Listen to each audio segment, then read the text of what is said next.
ज्या वेळेला देशातले विरोधी पक्ष हे पंतप्रधान नरेंद्र मोदी यांना अडचणीत आणतात त्या वेळेला शरद पवार हे संकट काळामध्ये मोदींच्या मदतीला धावून जातात.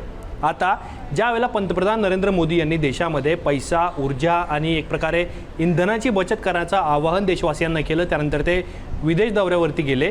याच प्रकरणावरून विरोधी पक्षांनी पंतप्रधान नरेंद्र मोदी यांना लक्ष केलं आणि त्यावर शरद पवारांनी मोदी हे विदेशामध्ये भारताचे पत वाढवतात असं उत्तर देऊन एक प्रकारे विरोधकांच्या आरोपांमधली हवाच काढली.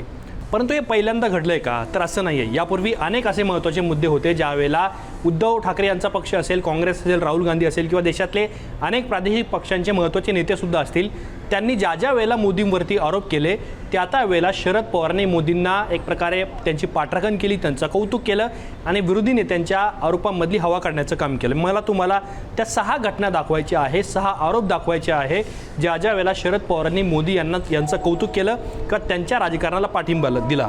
त्याच्यामधले पहिली महत्त्वाची घटना काय आहे की ज्या वेळेला राफेल विमान खरेदीवरून राहुल गांधी यांनी एक प्रकारे केंद्रातल्या मोदी सरकारवरती आगपाकड केली, एका मागून एक सनसनाटी आरोप केले, त्यावेळेला शरद पवार यांनी विधान केलं होतं की एक प्रकारे मला त्या मोदींच्या हेतूवर शंका नाही अशा प्रकारचं विधान केलेलं होतं आणि त्यामुळं काँग्रेसच्या आरोपांमधली हवा निघून गेलेली होती.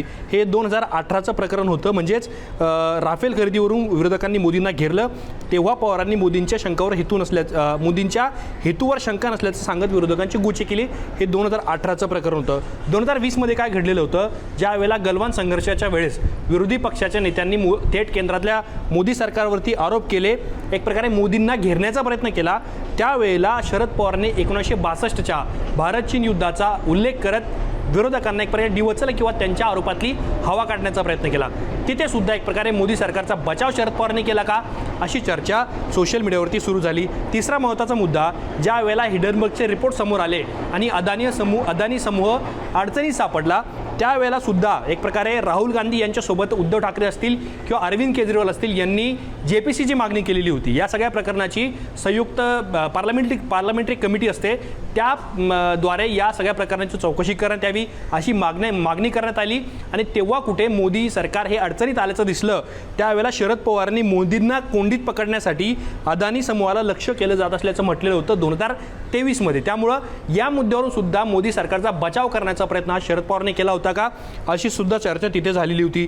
चौथा मुद्दा, 2023मध्ये ज्या वेळेला मोदी यांच्या शैक्षणिक डिग्रीबद्दल राजकीय नेत्यांनी प्रश्न उपस्थित केले, म्हणजे विरोधी पक्षाच्या नेत्यांनी, त्याच्यामध्ये शिवसेना UBT पक्षसुद्धा होता आणि आप हा पक्षसुद्धा होता, त्यावेळेला शरद पवारांनी मोदींचा हा जो विषय आहे डिग्रीचा हा नॉन इश्यू असल्याचं विधान केलेलं होतं. त्यामुळं जे राजकीय पक्ष सतत मोदींच्या डिग्रीवरती आरोप करत होते म्हणजे इंडिया आघाडीतले, त्यांच्या आरोपांची सुद्धा हवा काढण्याचं काम शरद पवारांनी केलेलं होतं. आणि आता ज्या वेळेला आपण अनेकदा महाराष्ट्रामध्ये चर्चा होते की शरद पवारांचं वय हे 75पेक्षा वर झालेलं आहे किंवा राजकारणामध्ये अनेकदा ही चर्चा होत असते की ज्या राजकीय नेत्यांचं वय हे 75पेक्षा जास्त झालं त्यांनी मार्गदर्शक मंडळामध्ये जावं अशी चर्चा होते. पण ज्या वेळेला मोदींबद्दल सुद्धा असे आरोप करण्यात आले त्यावेळेला विरोधकांनी एक प्रकारे मोदींना निवृत्ती घेण्याचे सल्ले दिले. त्यावेळेला शरद पवारांनी मिश्किलपणे 75 झाल्यानंतर मी थांबलो नाही तर मोदींना थांबा असं मी कसं काय म्हणू शकतो अशा प्रकारे म्हणत विरोधकांचे जे आरोप होते त्याला कट करण्याचा प्रयत्न केला. पण आता ज्यावेळेला आपण बोलतो आहोत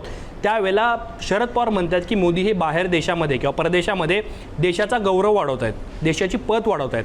आणि कधी म्हणतायत ज्या वेळेला महाराष्ट्रासह देशभरातल्या अनेक शहरांमध्ये पेट्रोलच्या अडचणी आहेत, इंधनाच्या अडचणी आहेत, एक प्रकारे गॅसचा तुटवडा निर्माण झालेला आहे, ऊर्जेची एक प्रकारे तुटवडा निर्माण होतो आहे आणि यावरून विरोधकांनी एक प्रकारे रान पेटवून मोदी सरकारला लक्ष केलेलं आहे.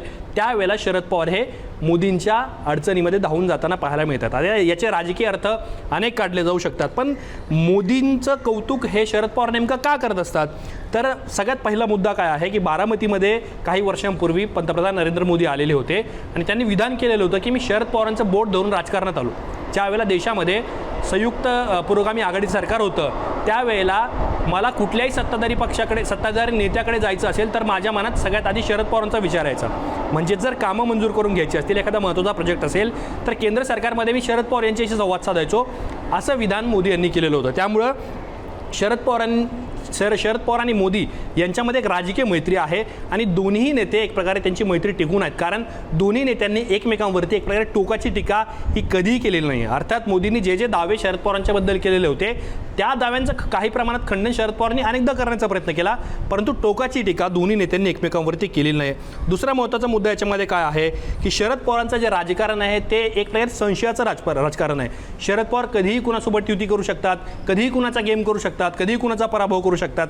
अशा प्रकारच्या ज्या महाराष्ट्रामध्ये चर्चा असतात त्या चर्चांना बळ देण्याचं काम सुद्धा शरद पवार हे सातत्याने करत असतात. त्यामुळं शरद पवारांना अशा संशयी राजकारणाचा सुद्धा फायदा अनेकदा झालेला आहे. म्हणूनच ते काय करतायत, अशा विधानामुळं की मोदींचं ठराविक मुद्द्यांवरती किंवा त्यांना अडचणीत आणणाऱ्या मुद्द्यांवरती जर त्यांची बाजू घेतली तर एक प्रकारे विरोधी आघाडीमध्ये सुद्धा त्यांचं बार्गेनिंग पॉवर जे आहे ते वाढू शकतं.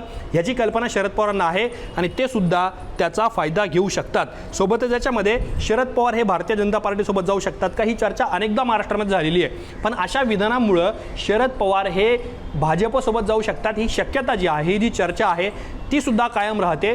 त्यामुळं राजकारणातला जो रिलिव्हन्स आहे तो शरद पवार सोडत नाहीत, त्यामुळे सुद्धा त्यांना त्याचा राजकीय फायदा होत असल्याचं पाहायला मिळतं. पण सध्या आपण याच्या सगळ्या प्रकरणामध्ये जर बघितलं तर शरद पवारांनी पुन्हा एकदा मोदी यांची पाठराखण केलेली आहे की ते बाहेर देशामध्ये देशाची पत वाढवत आहेत आणि अनेक प्रकारावरून विरोधक त्यांना लक्ष करतात. त्यामुळं या सगळ्या प्रकरणांबद्दल तुम्हाला काय वाटतं, तुमची मतं आम्हाला कॉमेंट बॉक्समध्ये नक्की सांगा.